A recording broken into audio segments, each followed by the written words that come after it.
entering a better Rumble matchup since the game really unlocks for Cloud9 through mid-jungle.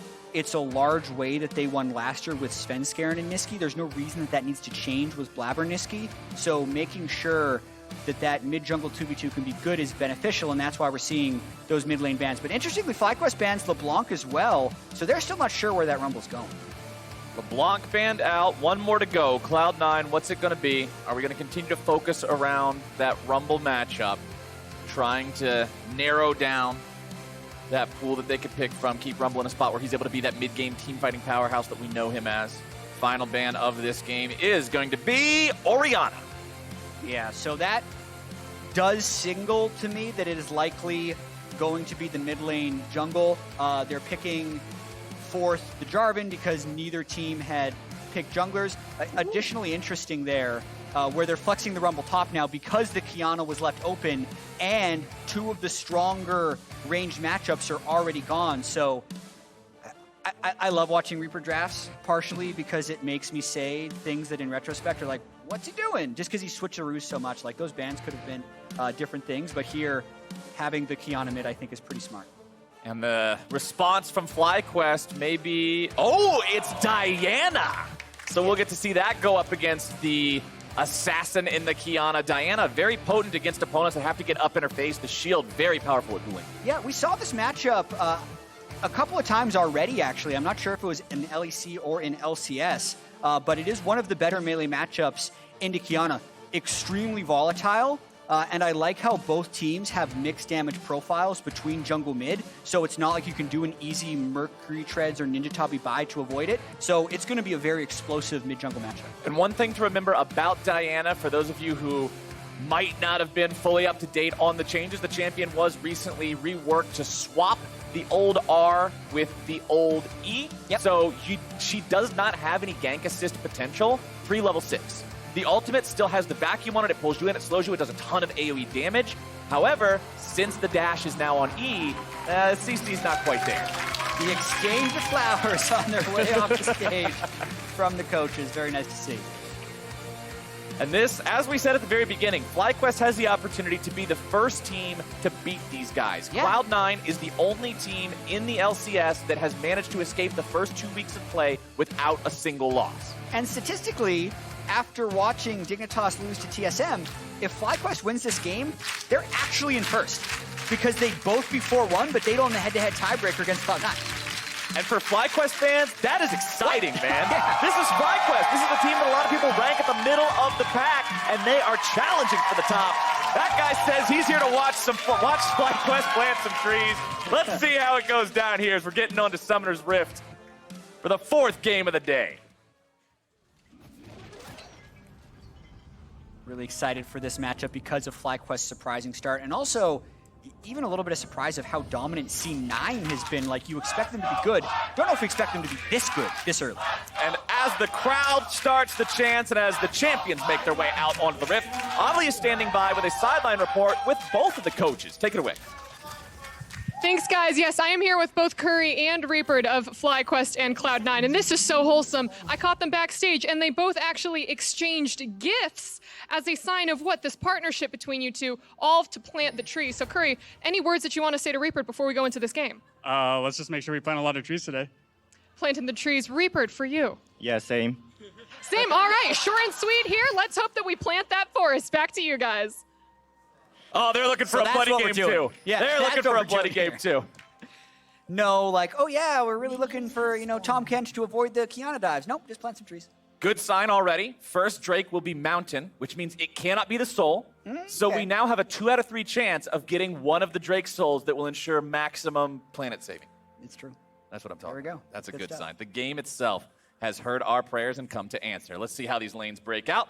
PowerOfEvil, as you said, the man who's currently topping the league in damage per minute. He is popping off in these performances recently for FlyQuest. Yeah, it's also surprisingly the best start of his LCS career. He's never started a season 3-1, so a lot of positives early on for FlyQuest, and really them getting put to the test this year. Nothing would make them be taken seriously more than a win over Cloud9, who everyone you talk to, and also just looking at the standings, you can tell that they are the best team in the league right now.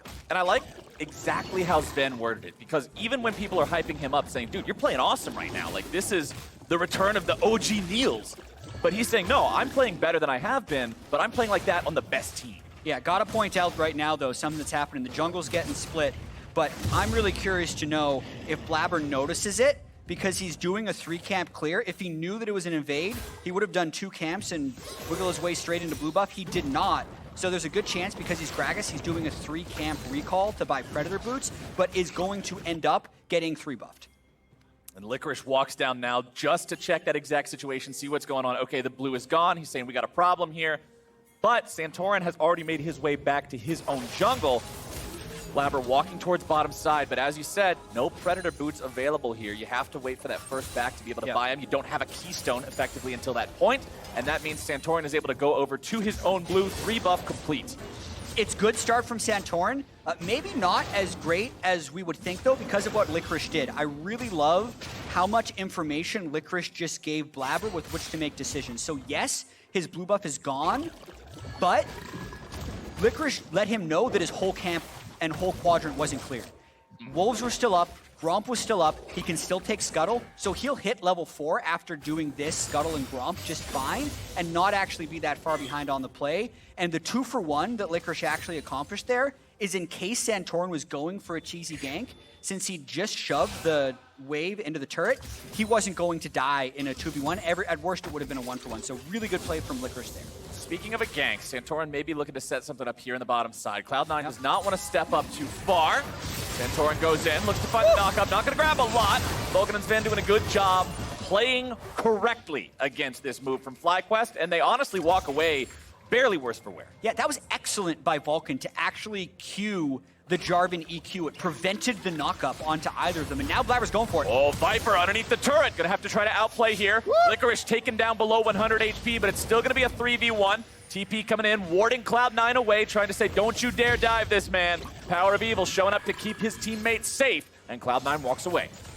They go for the dive, though. That's the type of early action that we've seen out of both C9 and FlyQuest. A lot of teams have actually just kind of accepted that the lanes aren't going to have action until 8 minutes, and then they swap up. Not these two. Santorin has been one of the most active early game junglers. You saw his early attempt bot, and you already see an attempted dive there by C9. Important thing to note about that Cloud9 dive attempt, it was the flash used by Licorice there. Yeah. It was teleports forced out from both of the laners as they were both taken incredibly low, so those are not going to be available for either side. And while I'm talking about it, I want to point out this game. Massive TP advantage in the later stages of the game for FlyQuest. It is 3 teleports compared to 1. There are no additional teleports or summoner spellbooks or anything besides what Licorice has on the Rumble. Yeah, that's really big, especially when we're talking about Rift Herald, which has been a hot topic of conversation in terms of how do you swap up for that at 8 minutes, especially in this game where one team has teleport and one doesn't. The big challenge for Cloud9 right now, since they are the team, if you notice, without teleport on their AD carry, is to try and get WildTurtle to burn that early. The fact that Zven has a combat summoner, they would like to be able to push Turtle into the wave here and make him use teleport before 8 minutes. Otherwise, Rift Herald is basically conceded for free.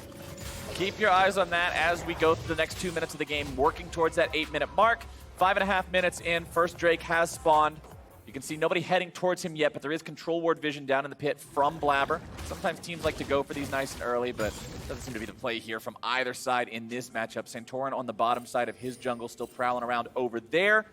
No kills yet on the board from either team. Mobility boots, the rush here coming out from Nisqy on the Qiyana. Sometimes we see Qiyanas go for an early Tiamat instead if they want to get extra wave push potential, but he just wants to make sure he's able to rotate around to these fights.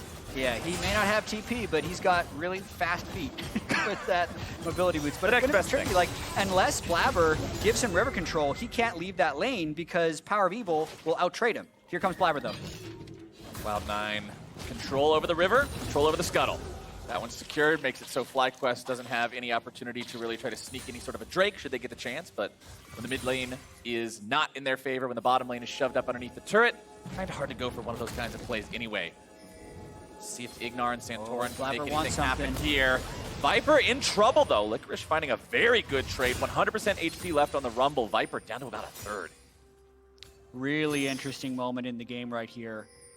with both top laners having no TP, and a level 6 fight against a Qiyana is always incredibly risky. Also notice the way that the bottom lane is consistently getting pushed up, and how now Vulcan has control of the river. So whoever has most control of the river is most likely to be able to do Drake, but unless they have enough of a window, they're not going to be able to invest that time.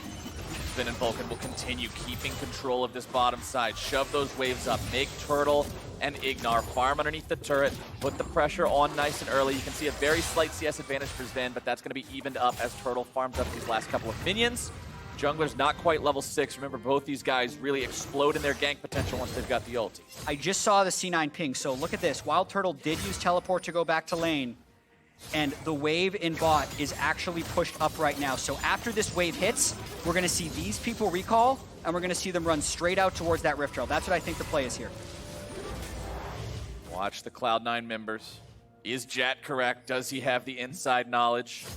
Ladies and gentlemen, yes. It's not inside knowledge. Every team is doing this. I'm going to pretend like, let me talk you up, damn it. We need to pretend like this is secret information. Yeah, it's in the code. Yes, I need some 5 heads in the chat for what you've clearly deciphered here. Yeah. This is the Da Vinci Code, and you are just deciphering the entire thing as Cloud9 head towards the Herald. All right, well, in the code, you can see C9 has first setup, but the question is, since they've started it, can they burn it down fast enough? Probably, because WildTurtle, as we know, Senna is very slow at clearing waves of turret, but Santorin's going to be coming in here. It's just almost impossible to fight a Rumble, Qiyana, and River.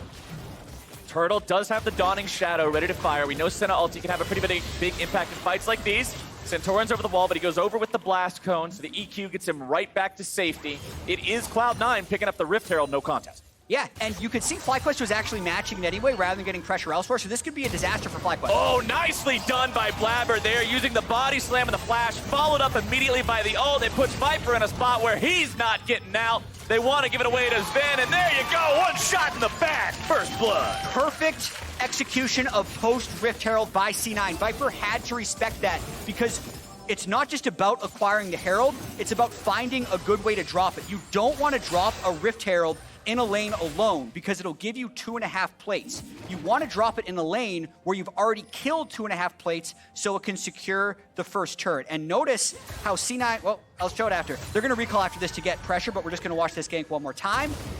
Blaber just flashing. Viper didn't get the early flash, and at that point, he's just completely dead. You gotta love the teamwork there just to make sure, hey, give the last hit to the guy who needs it. Zven's got the extra range with the Calibrum sniper rifle, takes him up to 550 to 650. Very easy to get that last shot there with the Ignite, giving the vision into the brush. As now FlyQuest finds themselves down, honestly, just a little bit more gold than the total 600 value, including assists of the first blood. So It's not like Cloud9 is completely just smashing this early game, but they are off to a cozy little lead for themselves. And they're already so far ahead in pressure. Look where Zven is right now, and look at the minimap where the opponent duo lane is. They're actually a full 30 seconds ahead in tempo from the other team. So they can now spend this pressure advantage to get an uncontested Drake because they know that WildTurtle recalled and is that far behind where Zven is on the map. A little bit of a slow first Drake, but considering both sides wanted to play for other things like that early Herald, not too surprising. That one is secured. Ocean Drake will be the second, so no Therapy Dragon here today. I'm a little bit sad on that, but we still got a coin flip for whether or not we get Cloud Drake spawning for the rest of the game after. Yeah, we still definitely have the trees to thank for this one, and it hasn't been that bloody, but we'll get the Drakes, and if Zven is deathless, he's already guaranteed us at least one. Yeah, he's running it down in the fountain if he says he goes perfectly deathless this time, so we'll see. We'll see if he makes good on that or if the call of the KDA is too strong. And just to talk a little bit more about how well C9 has been playing, every gold graph has been up and to the right because they take these small advantages and make them bigger. What I think is next is notice, even though there's a TP disadvantage on the map, they do have that top lane teleport if needed. They can summon the Rift Herald down here. These plates are already almost done. This is basically the turret, and FlyQuest is going to try to defend it, but they may die just because Rumble's going to be in that area.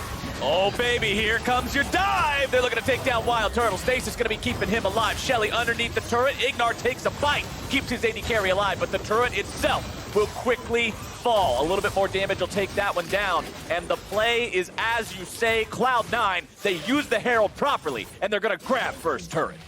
They're a pleasure to watch right now. Like, I really like seeing like what a team has identified as an optimal strategy and them to just go through it perfectly in these games. Even Blaber covering Nisqy on his way back to mid. The fact that Licorice had actually moved mid lane in case of a river fight and now holds his teleport until the next big fight can happen. And now that gold lead has ballooned up to over just about 2,000 gold because you had everybody down there. You got all that extra plate money. First turret bonus as well. Viper's escape route going to be cut off.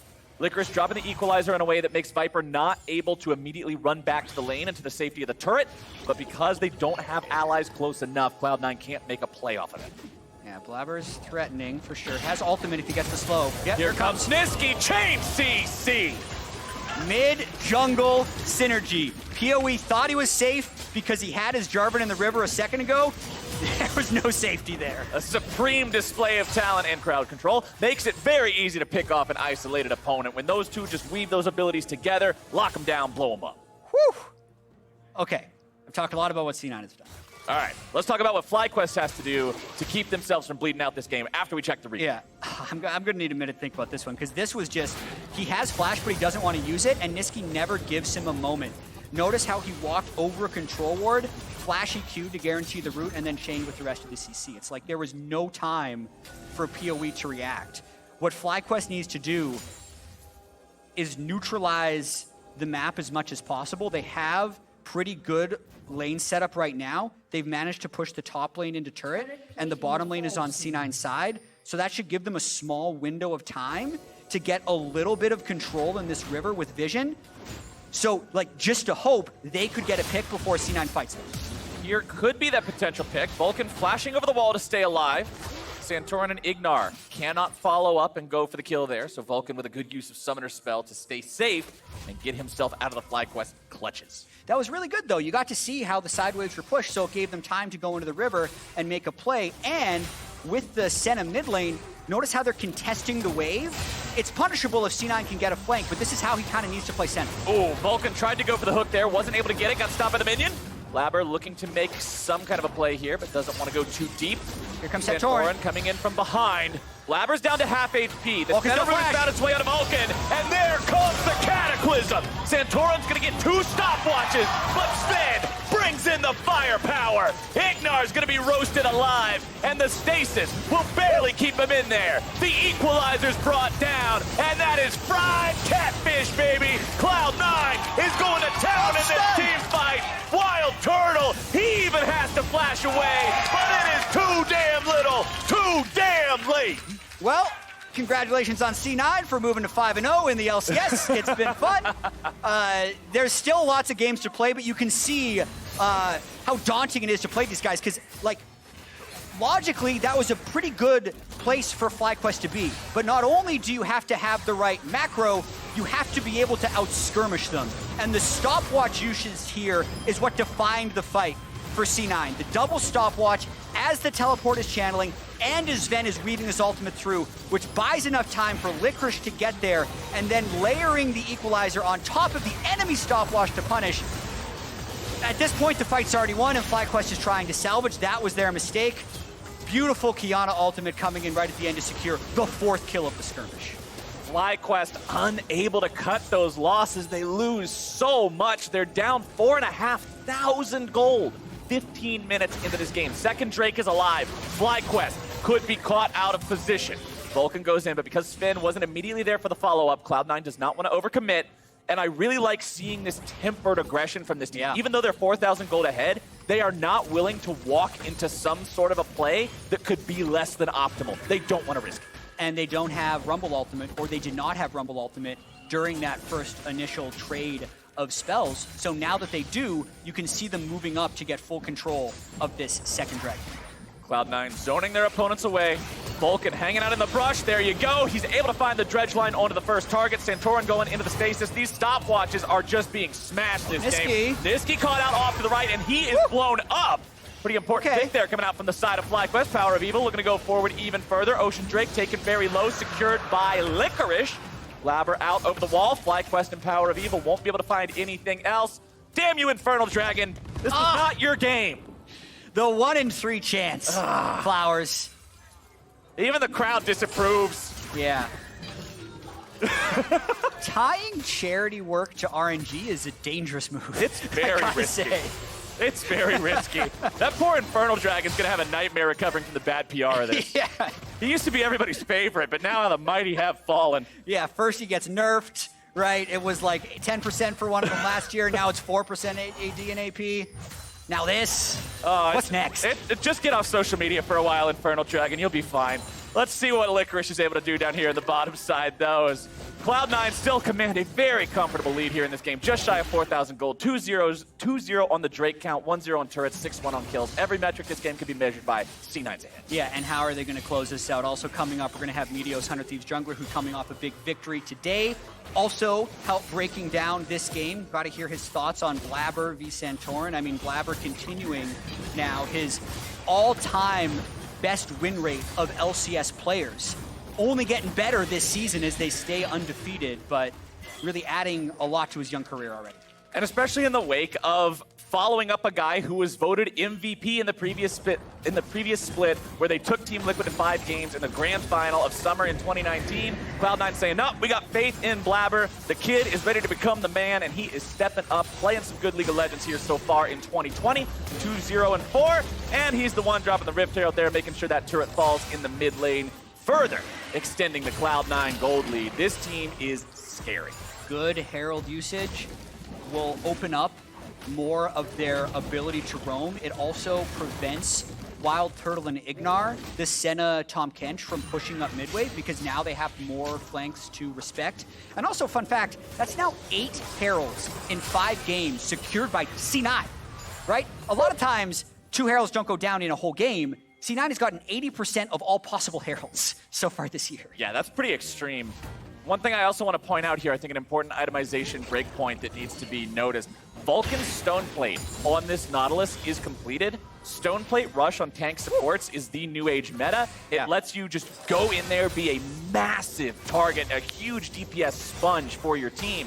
If you look across the board, IgNar does not have the same item completed yet. He has components. There's a Chain Vest, there's an All-Magic Mantle. But if either of these supports get caught out, it's very easy for Vulcan to survive. For IgNar, I'm not singing the same song.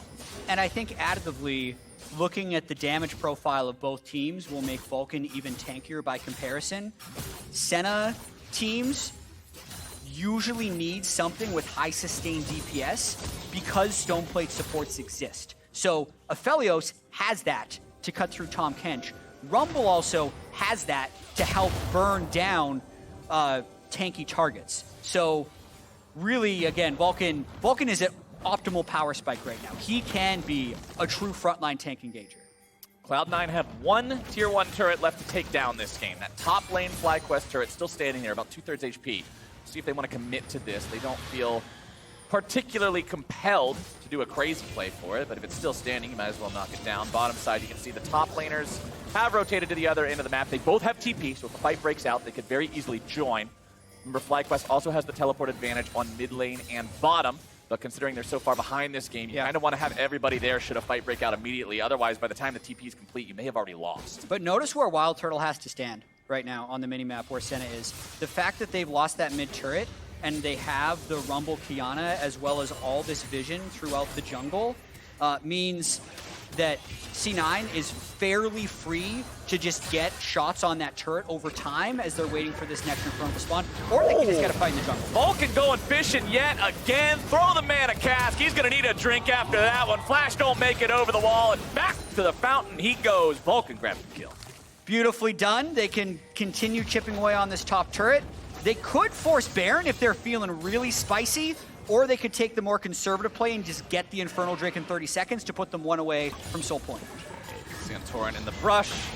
Gonna be just checked there by Blaber. He's got the barrels. This Gragas is so far ahead of the Jarvan too. Look at Jarvan's inventory. It's a Cinder Hulk and a non-fully completed boot. While if you look across the board, Blaber's got Sorcerer Shoes, Runic Echoes, and an entire Zhonya's Hourglass. Woo. He's very strong in this Gragas. Oh, that hurts to see. And then they have this like nice damage profile as well with the AD Assassin plus basically AP Assassin coming out of the jungle. What are you gonna do, Flowers?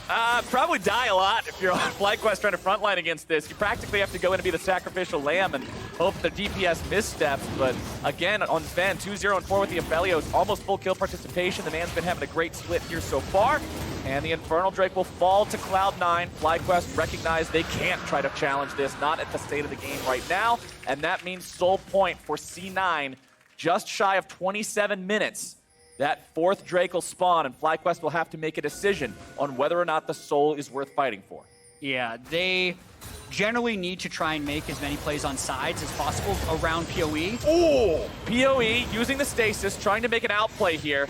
IgNar and Santorin show up to help, but Nisqy buys enough time, makes it so they can't make any sort of a move against him. He does expend both summoners. Yeah, gets the stopwatch out of PoE though, so not bad all things considered. Like, I think depending on C9's risk tolerance right now, it's totally a good play to just wait the 4 minutes and 20 seconds and then fight an Infernal. If we look at how like FlyQuest's composition could have worked, it's if they didn't get so blasted by the original Rift Herald play, which then snowballed around the map, because you can see like Diana is a good side lane matchup against the Qiyana, and Aatrox is also a good side lane matchup against Rumble. The 1-3-1 totally could have worked. It's just the fact that C9 has out-executed so far. So right now, I do think we're going to chill for about 4 minutes and then get that next Infernal Drake. Just completed on his last back, Licorice was able to pick up Morellonomicon.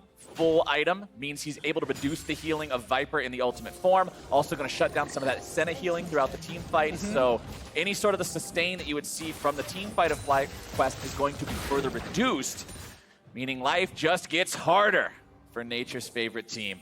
Cloud9 setting up shop in the jungle here now, laying down some of the vision. With all those tier 1s gone, it means you feel safer to push up, get that vision line down, make your opponent's map darker, make them more afraid to step up. They are threatening a lot of Baron side vision control 3 minutes before the Infernal Drake goes up. You can only put so much vision down on the map. Like if they do want to secure Infernal vision in 3 minutes, they're actually going to lose their Baron vision. But I can't fault them too much. Like it's something to do while they wait for Infernal to come up. Viper grabbing that bottom lane tier 1 turret. 24 minutes into the game, FlyQuest claims their first turret. And it's the bottom lane tier 1, not the most useful thing. Right, Viper looking to make his stand here against Licorice. 1v1, and Viper is showing off the power of the World Ender. Here comes Nisqy. Throw Licorice up into the air there. Needs a little bit more damage. The cavalry has arrived, and Viper cannot complete his task in time. Nisqy picks up the kill. Viper did his best. That's just wasn't good. That's about all he could do. You're not running away from the Electro Harpoons, so stand and fight. Die with your boots on. Definitely a little bit baited by the fight from Licorice. Still actually creating pretty good sideway pressure, right? Like they were able to get 2 of these turrets down. The gold's a little bit frozen. They're coming back a little bit. Respect the effort for sure. But that effort is not showing the results they want. It's 2 minutes until that final Drake Soul is there. 2 fully completed lethality items on Nisqy's Qiyana. Fighting around the river, so dangerous when the Supreme display of talent is ready to go. You can see the stopwatch ready on Licorice's Rumble, which has been contributing a lot of damage to the fights here so far. 2 crit items plus another cloak puts Zven's Aphelios at 70% total critical strike chance. The DPS is going to be massive in the upcoming fight.